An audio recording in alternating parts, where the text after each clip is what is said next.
Hello friends, आप सभी का स्वागत है हमारे यूट्यूब चैनल पर। आज हम डिस्कस करेंगे साइकोलॉजी के मोस्ट इम्पॉर्टेंट क्वेश्चंस। उससे पहले अगर आपने चैनल को अभी तक सब्सक्राइब नहीं किया है तो अभी सब्सक्राइब करें और बेल आइकन दबाना ना भूलें, जिससे कि आपको आगे आने वाले वीडियोस के नोटिफिकेशंस मिल सके। चलिए आज का सेशन स्टार्ट करते हैं। फर्स्ट क्वेश्चन देखिए, अल्बर्ट बंडूरा व्यक्तित्व के किस परिप्रेक्ष्य के प्रस्तावक थे? ऑप्शंस आपको दे रखे हैं, मानववादी, व्यवहारवादी, मनोविश्लेषण या सामाजिक संज्ञानात्मक। तो यहाँ पे बात हुई है अल्बर्ट बंडूरा की। तो इन्होंने जो दिया था वो दिया था आपको सामाजिक संज्ञानात्मक का सिद्धांत कि क्या होता है, हम समाज को देख के हम क्या करते हैं, सीखते हैं। सामाजिक अधिगम जो था, सामाजिक अधिगम सोशल लर्निंग जो थ्योरी थी वो इनके द्वारा ही दी गई थी कि हम क्या करते हैं कि जो समाज में मॉडल्स होते हैं, जो आदर्श होते हैं, उनके व्यवहार को ही हम क्या करते हैं, अपनाना चाहते हैं। तो ये चीज़ें थी इन्होंने बताई थी। उसके अलावा एक जो इनका फेमस जो एक्सपेरिमेंट था वो था बॉबोडॉल का एक्सपेरिमेंट। तो वो भी आपसे कई बार पूछा जा सकता है, तो उसमें आप करेक्ट आंसर देंगे कि अल्बर्ट बंडूरा द्वारा वो किया गया था। नेक्स्ट क्वेश्चन देखिए, विभिन्न मानव समूहों के बीच देखे जाने वाले अंतर सामान्यता होते हैं। ऑप्शंस दे रखे हैं, अनुवांशिक, सांस्कृतिक, कृत्रिम या वंशानुक्रम। तो यहाँ पे हमसे ये पूछा कि मानव समूह जो होते हैं, विभिन्न मानव समूह हमने देखे हैं, तो क्या कि उनके बीच में जो अंतर पाए जाते हैं वो किसकी वजह से होते हैं। तो बात हम करेंगे मानव समूहों की कि आप क्या करें, एक ग्रुप यहाँ पे आपने ले लिया, एक इसी से 25-30 किलोमीटर की दूरी पे आपने एक ग्रुप को देखा, तो आप पाएंगे कि दोनों ग्रुप्स के बीच में कुछ डिफरेंसेस हैं। तो वो डिफरेंसेस क्या पाएंगे, आनुवांशिक डिफरेंसेस नहीं मिलेंगे, ना कृत्रिम मिलेंगे, ना वंशानुक्रम मिलेंगे। वो डिफरेंस जो आपको मिलेंगे, वो जो अंतर मिलेंगे, वो आपको मिलेंगे ऑप्शन नंबर 2 सांस्कृतिक। कि क्या होता है, कुछ थोड़ी दूरी के बाद क्या होता है, लोगों में भिन्नता पाई जाएगी। वो भिन्नता पाई जाएगी उनकी संस्कृति के आधार पर। तो यहाँ पे जो हमें पूछा है कि मानव समूहों के बीच में जो अंतर देखे जाते हैं वो क्या होते हैं, वो हमारे सांस्कृतिक जो अंतर होते हैं वो होते हैं। नेक्स्ट क्वेश्चन देखिए, कार, संगीत सीखना या कविता या गणितीय तालिका आदि को याद रखने के लिए कई बार अभ्यास और विभिन्न कार्यों तथा संचालनों के पुनरावृत्ति की आवश्यकता होती है। मानव अधिगम के इन मामलों में मस्तिष्क में संबंध मजबूत या कमजोर होते हैं। यह थॉर्नडाइक के अधिगम का कौन सा नियम है? ऑप्शंस आपको दे रखे हैं, अभ्यास का नियम, प्रभाव का नियम, तत्परता का नियम या अभिवृत्ति का नियम। तो यहाँ पे आप देखिए हमें क्या बोला कि हम कार चलाना सीख रहे हैं, संगीत सीख रहे हैं, या कोई कविता याद करी है, या कोई गणित की जो टेबल है वो हमने याद करी है। तो इसके लिए हमें क्या करना पड़ेगा, बार बार अभ्यास करना पड़ेगा, और या फिर क्या करना पड़ेगा, बार बार कई कार्यों की पुनरावृत्ति करनी पड़ेगी। तो इससे क्या होगा कि या तो हमारे जो मस्तिष्क मतलब हमारा दिमाग है उसमें क्या होगा, या तो संबंध मजबूत हो जाएंगे या कमज़ोर हो जाएंगे। तो यहाँ पे जो बात हुई है कि थॉर्नडाइक का कौन सा ऐसा नियम है लर्निंग का जो यहाँ पे इस कंडीशन के लिए एप्लीकेबल करेक्ट है। तो यहाँ पे आप देखिए, यहाँ पे जो आपका ऑप्शन नंबर 1 है, अभ्यास का नियम, ये बिल्कुल सही है। कि क्या होता है, अभ्यास के नियम के अंतर्गत दो चीज़ें आती हैं। एक आता है आपका उपयोग का नियम, एक आता है अनुपयोग का नियम। उपयोग मीन्स ये कि अगर आप किसी चीज़ को बार बार उसका अभ्यास कर रहे हैं, पुनरावृत्ति कर रहे हैं, बार बार उपयोग में ले रहे हैं किसी भी कार्य को, तो क्या होगा कि वो कार्य आपके सदा के लिए आपके व्यवहार में आ जाएगा, आप उसे कभी नहीं भूलेंगे। एक आया अनुपयोग। अनुपयोग के अंतर्गत क्या होगा कि आपने कोई भी चीज़ सीखी और उसके बाद में उसको आपने छोड़ दिया, वापस कभी भी उसका अभ्यास नहीं किया, तो क्या हो जाएगा, वहाँ से वो नॉलेज या फिर वो जो भी कोई आपकी क्रिया है, कार्य है, उसका क्या हो जाएगा, विलोप हो जाएगा, आप उसे भूल जाएंगे। तो यहाँ पे आपका जो थॉर्नडाइक का अभ्यास का नियम है वो एकदम सही है। उसके अलावा थॉर्नडाइक ने अधिगम के 3 सिद्धांत दिए थे, 3 नियम दिए थे। तो 3 नियम जो थे वो थे आपका, पहला नंबर पे था तत्परता का नियम, दूसरे नंबर पर था अभ्यास का नियम, और तीसरा था आपका प्रभाव का नियम। तो ये चीज़ें भी याद रखिएगा, क्योंकि कई बार पूछते हैं कि थॉर्नडाइक के अधिगम के नियम में से कौन सा नहीं है या कौन सा है, ऐसे करके कई क्वेश्चंस पूछे जाते हैं। तो ये तीनों ही थॉर्नडाइक के नियम हैं। नेक्स्ट क्वेश्चन देखिए, किसका सिद्धांत संस्कृति पर केंद्रित करता है जिसमें एक बच्चा बड़ा होता है? ऑप्शंस दे रखे हैं, फ्रॉम, फ्रायड, वाइगॉत्स्की या कोहलबर्ग। तो यहाँ हमसे पूछा है कि इन चारों में से किसका सिद्धांत है जो इस बात पे फोकस करता है कि बच्चा जो है वो एक संस्कृति पे बड़ा होता है। तो यहाँ बात हुई है ऑप्शन नंबर 3 आपके वाइगॉत्स्की की, कि उन्होंने क्या बताया था कि बच्चा क्या होता है, बच्चा कुछ जन्मजात शक्तियों के साथ में पैदा होता है। तो क्या करता है, एक उसका कुछ क्षेत्र होता है, इस इन्होंने बात करी थी जोन ऑफ प्रॉक्सिमल डेवलपमेंट की, कि इन्होंने क्या बात करी कि आप मानिए ये एक बच्चे का क्षेत्र है, इसमें वो कार्य आएंगे जो वो बच्चा बिना किसी की मदद के खुद कर सकता है। उसके बाद क्या होगा, ये वाला क्षेत्र आएगा जिसमें क्या होगा, कार्य तो बच्चा ही करेगा, लेकिन उसे किसी भी जो उससे बड़े लोग हैं, जो जिनके पास ज़्यादा अनुभव है, वो उनके टीचर हो सकते हैं, उनके माता पिता हो सकते हैं, भाई बंधु हो सकते हैं, या समाज के और भी कोई व्यक्ति, तो वो क्या करेंगे, उस बच्चे को थोड़ा सा हेल्प करेंगे, तो वो बच्चा क्या होगा, उसका जो ये वाला क्षेत्र था यहाँ से वो यहाँ तक पहुँच सकता है। तो ये वाला जो जोन है, इनको इन्होंने बोला था ZPD, मतलब कि जोन ऑफ प्रॉक्सिमल डेवलपमेंट, ये इन्होंने नाम दिया था। और उसके अलावा जो प्रोसेस है कि जिसके द्वारा क्या हुआ कि एक बच्चा अगर किसी भी अपने जो वरिष्ठ लोग हैं या जो अनुभव वाले जो लोग हैं उनसे अगर हेल्प लेके कुछ काम करता है, तो उसको जो इन्होंने नाम दिया था वो नाम दिया था स्कैफोल्डिंग, पाड़ या ढांचा या मचान। ये जो 4-5 शब्द हैं ये सेम ही चीज़ के लिए यूज़ हुए हैं, तो मेनली यहाँ पे जो वर्ड यूज़ होता है वो आपका होता है स्कैफोल्डिंग। तो ये याद रखिएगा, ये दिया था आपके वाइगॉत्स्की ने। नेक्स्ट क्वेश्चन देखिए, क्रिकेट के खेल के दौरान किस प्रकार की बुद्धिमत्ता के उपयोग किए जाने की संभावना है? ऑप्शन दे रखे हैं, शारीरिक गति संवेदी बुद्धिमत्ता, स्वाभाविक बुद्धिमत्ता, संगीत संबंधी बुद्धिमत्ता या भाषा संबंधी बुद्धिमत्ता। तो यहाँ पे बात हमसे पूछिए क्रिकेट के खेल में, तो क्रिकेट के खेल में क्या होगा, हमारी मांसपेशियाँ काम करेगी, और क्या होगा, जो गति, जो जैसे कोई बॉल आ रही है सामने से, तो उस टाइम आप उसको देखेंगे, उसके अकॉर्डिंग अपने बॉडी को मूवमेंट करेंगे। तो इसमें जो चीज़ यूज़ हो रही है वो हो रही है आपकी ऑप्शन नंबर 1, शारीरिक गति संवेदी जो बुद्धिमत्ता होती है वो आपको क्रिकेट के खेल के दौरान आपकी उपयोग में ली जाएगी। नेक्स्ट क्वेश्चन देखिए, किसी व्यक्ति का नाम पता हो लेकिन तत्काल याद नहीं आने पर किस घटना का अनुभव होता है? ऑप्शन दे रखे हैं, टिप ऑफ द टंग घटना, मान्यता त्रुटि, भूलना या पुनः प्राप्ति संकेत। तो यह पुनर्प्राप्ति संकेत। तो यहाँ पे आप देखिए, हमें क्या बोला कि आप किसी व्यक्ति का नाम जानते तो हैं, लेकिन वो क्या हो रहा है, आपको उस टाइम याद नहीं आ रहा। आपको पता है, नाम पता है, लेकिन क्या हुआ, जिस टाइम ज़रूरत है उस टाइम आपको बिल्कुल भी उसका नाम याद नहीं आ रहा, आपको नहीं, आपकी वो हम बोलते ना जबान पे नहीं आ रहा। तो वो वाली बात यहाँ पे हो रही है कि जानते तो आप हैं, लेकिन जिस टाइम ज़रूरत पड़ी उस टाइम आपको याद नहीं आया। तो ये जो घटना होगी ये होगी आपकी option number 1, tip of the tongue घटना, इसको हम बोलेंगे। नेक्स्ट क्वेश्चन देखिए, नेत्रहीन लोगों को उंगली के सिरे मीन्स फिंगर टिप और विशेष साधन के उपयोग द्वारा पढ़ने और लिखने में सहायता करता है। ऑप्शंस दे रखे हैं, लुआस, ब्रेल, विचार पुस्तकें या विचार प्रारंभक। तो यहाँ पे आप देखिए, बात हुई है नेत्रहीन लोगों की, कि जो लोग नेत्रों से नेत्रहीन होते हैं उनके लिए कौन सी इनमें से ऐसी चीज़ है जो क्या करेगी, उनको पढ़ने में या फिर जो लिखना होता है उसमें सहायता करेगी। तो वह आपका ऑप्शन नंबर 2 जो है ब्रेल, ये करेक्ट हो जाएगा। लुइस ब्रेल जो थे उन्होंने ये ब्रेल पद्धति जो थी, ब्रेल जो था उसका आविष्कार किया था जो नेत्रहीन लोग हैं उनके लिए, और वो खुद भी क्या थे, नेत्रहीन थे। तो ये चीज़ आज हमारी शिक्षा प्रणाली में बहुत ज़्यादा हेल्पफुल साबित हुई है। नेक्स्ट क्वेश्चन देखिए, आवश्यकता की 2 मुख्य प्रेरक श्रेणियां हैं। ऑप्शंस आपको दे रखे हैं, प्रोत्साहन आधारित और भय आधारित, आंतरिक और प्रोत्साहन आधारित, आंतरिक और बाह्य या बाहरी और भय आधारित। तो हमें ये बताना है कि आवश्यकता जो होती है, आवश्यकता की 2 मेन जो श्रेणियां हैं प्रेरक, जो मोटिवेटर है, वो क्या चीज़ें हैं, कौन सी चीज़ें हैं जो अपन को मोटिवेट करती हैं? तो वो आपका ऑप्शन नंबर 3 एकदम करेक्ट है, आंतरिक और बाह्य।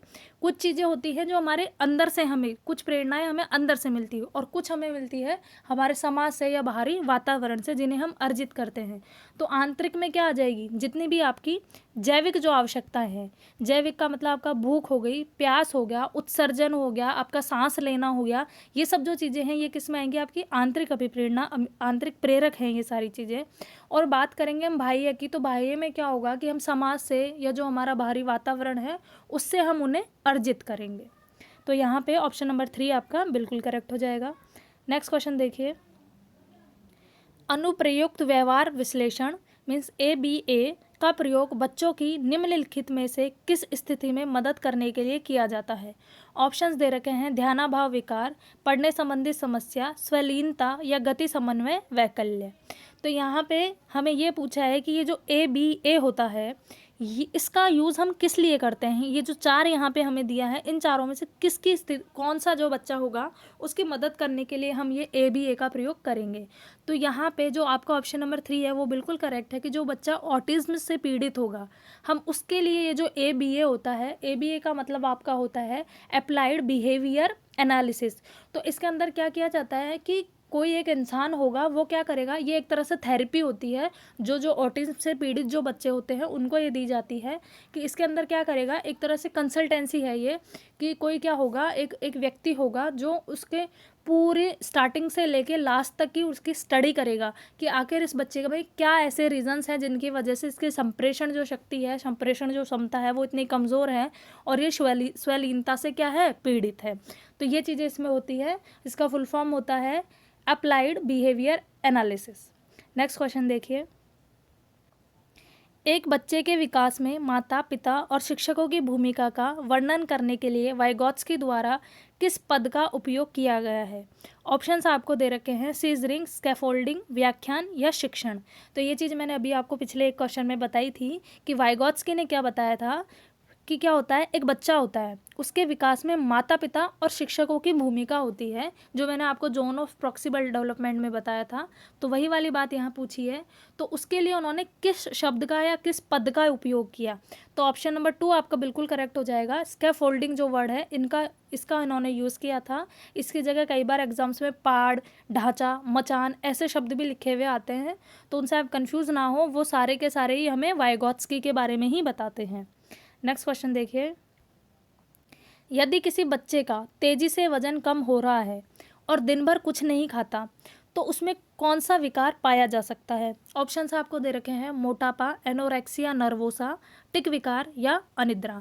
तो यहाँ पे हमें क्या बोल दिया कि किसी बच्चे का क्या हो रहा है, वजन बहुत कम हो रहा है और दिन भर वो कुछ भी नहीं खाता, तो उसमें जो पाया जा रहा है वो है आपका ऑप्शन नंबर 2 एनोरेक्सिया नर्वोसा।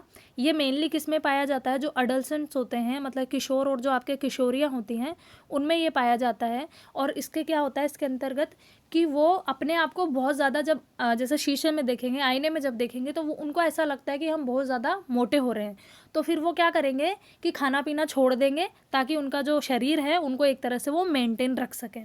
ऐसी प्रवृत्ति किशोर किशोरियों में पाई जाती है और इसको एनोरेक्सिया नर्वोसा के नाम से जाना जाता है।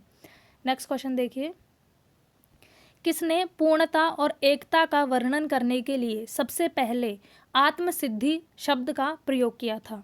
ऑप्शंस दे रखे हैं आपको, Alfred Adler, Abraham Harold Maslow, करेन हार्नी या कार्ल जुंग। तो यहाँ पे जो मेन वर्ड है वो है आपका आत्मसिद्धि, कि ये जो वर्ड था ये किसने सबसे पहले यूज़ में लिया था, किस बात के लिए, पूर्णता और एकता के वर्णन के लिए। तो यहाँ पे आपका ऑप्शन नंबर 2 बिल्कुल सही है। अब्राहम हेरोल्ड मास्लो जो थे उन्होंने इसका यूज़ किया था और उन्होंने क्या बताया था, उन्होंने आवश्यकताओं के बारे में बताया था कि इस तरह से हमारे बनता है। इसमें सबसे नीचे पहले नंबर पे जो आपकी आती है वो आती है आपकी जैविक आवश्यकताएं, जिसके अंदर आपकी आएगी भूख हो गई, प्यास हो गई, सांस लेना हो गया, उत्सर्जन हो गया, ये सारी जितनी भी क्रियाएं हैं ये जैविक आवश्यकता में और नंबर फर्स्ट पे आएंगी।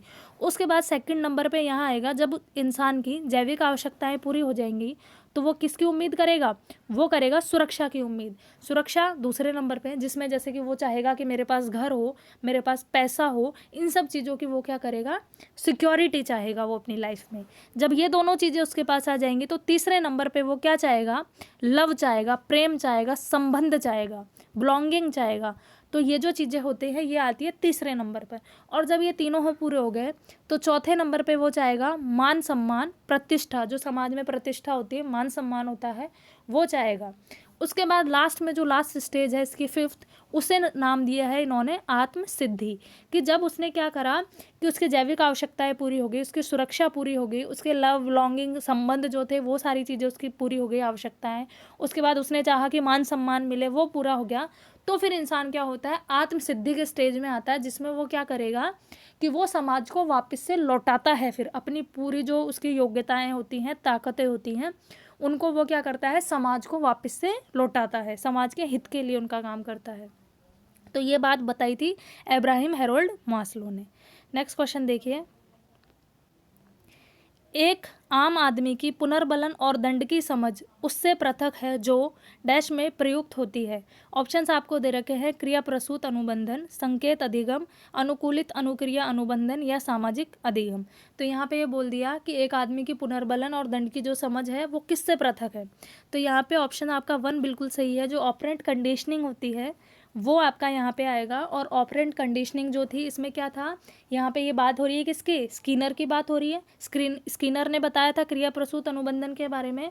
और इसमें क्या होता है कि कोई भी व्यवहार जानबूझकर किया जाता है और किसके लिए किया जाता है, किसी भी आप ये कह सकते हैं किसी भी वस्तु को प्राप्त करने के लिए जो जानबूझ के जो व्यवहार किया जाता है उसे हम क्या कहते हैं, क्रिया प्रसूत अनुबंधन कहते हैं। इसके बारे में बताया था स्किनर ने। तो आपका ऑप्शन नंबर 1 करेक्ट है। नेक्स्ट क्वेश्चन देखिए, अच्छे मूल्यांकन की कौन सी एक विशेषता नहीं है। ऑप्शंस दे रखे हैं वैधता, विश्वसनीयता, निदानात्मकता या नकारात्मकता। तो यहाँ पे आप देखिए मूल्यांकन की विशेषता की बात की है। तो जो मूल्यांकन है, अच्छे मूल्यांकन की विशेषता है कि वो वैध होना चाहिए। वैध का मतलब ये हो गया कि आप ना, जैसे मान लीजिए आप टेस्ट करना चाह रहे हैं कि कोई बालक है उसके मनोविज्ञान में उसकी क्या स्थिति है, उसको कितनी कोई भी चीज़ है वो कितनी उसको आती है। तो अब ऐसा तो नहीं है ना कि आप उसको मैथ्स का पेपर बना के पकड़ा देंगे या इंग्लिश का पेपर बना के पकड़ा देंगे। भाई जब आप उसका मनोविज्ञान का जो ज्ञान है वो चेक करना चाहते हैं, साइकोलॉजी में जो भी उसका ज्ञान है, नॉलेज है, वो चेक करनी है आपको, तो उसको जो आप क्वेश्चन पेपर देंगे, जो भी आपका मूल्यांकन होगा उसके अंदर जो विषय वस्तु है वो भी तो आप साइकोलॉजी की ही डालेंगे, मनोविज्ञान की ही डालेंगे। तो ऐसा जो होगा मूल्यांकन वो क्या हो जाएगा, वैध कहलाएगा। तो अच्छे मूल्यांकन की वैधता एक विशेषता है।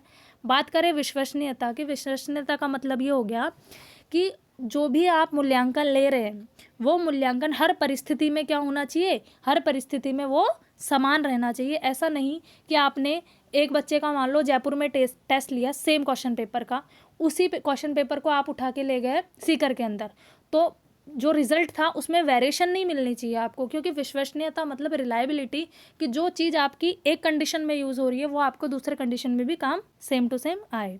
बात करें निदानात्मकता की, तो निदानात्मकता मतलब ये कि हमेशा जो मूल्यांकन होता है वो मूल्यांकन का उद्देश्य यही होता है कि हम क्या करें, बच्चों की जो भी समस्याएं हैं उनको निदान करें, उनको डायग्नोस करें। तो ये इसकी विशेषता है। लेकिन यहाँ आया ऑप्शन नंबर 4 नकारात्मकता। तो कभी भी जो मूल्यांकन है वो नकारात्मक नहीं होगा। जितने भी मूल्यांकन होते हैं सारे आपके सकारात्मक होंगे, कभी भी कोई भी मूल्यांकन नकारात्मक नहीं होगा। तो आपका ऑप्शन नंबर 4 करेक्ट है। नेक्स्ट क्वेश्चन देखिए, परीक्षण जो अनुदेशन के दौरान योजना बनाने एवं निदान के लिए किया जाता है कहलाता है। ऑप्शन दे रखे हैं रचनात्मक मूल्यांकन, योगात्मक मूल्यांकन, मानक मूल्यांकन या इनमें से कोई नहीं। तो यहाँ पे हमें क्या पूछा, ऐसा परीक्षण, ऐसा मूल्यांकन जो क्या किया, अनुदेशन के दौरान योजना बनाने और निदान करने के लिए किया जाता है। तो उसको हम बोलते हैं ऑप्शन नंबर आपका 1 रचनात्मक मूल्यांकन, मीन्स फॉर्मेटिव असेसमेंट इसको बोलते हैं। इसमें क्या होगा कि जैसे एक टीचर क्लास में बच्चों को पढ़ा रहा है तो वो क्या करेगा, पढ़ाते पढ़ाते ही कुछ भी ऐसे एक तो ऑब्जर्व करेगा कि किस बच्चे की रिएक्शंस कैसी हैं, तो उससे वो जानेगा कि किस बच्चे को कितना समझ में आया। दूसरा हो सकता है वो कुछ क्वेश्चंस कर लें या कुछ भी ऐसी एक्टिविटी करा ले जिससे उसको ये पता चले कि जब वो पढ़ा रहा है तो कौन सा बच्चा किस हद तक उस ज्ञान को ग्रहण कर रहा है। फिर वो क्या करेगा, अगर किसी बच्चे को प्रॉब्लम आ रही है तो वो अपनी या तो शिक्षण विधि में कोई सुधार करेगा या अन्य तरीका ढूंढेगा ताकि उस बच्चे की जो भी समस्या है उसका निदान किया जा सके। तो ये जो होता है ये हमारा होता है रचनात्मक मूल्यांकन के अंतर्गत। आपका ऑप्शन नंबर 1 करेक्ट है। आज के सेशन में फ्रेंड्स इतना ही। अगर आपको ये वीडियो पसंद आया हो तो चैनल को सब्सक्राइब करना ना भूलें। Thank you.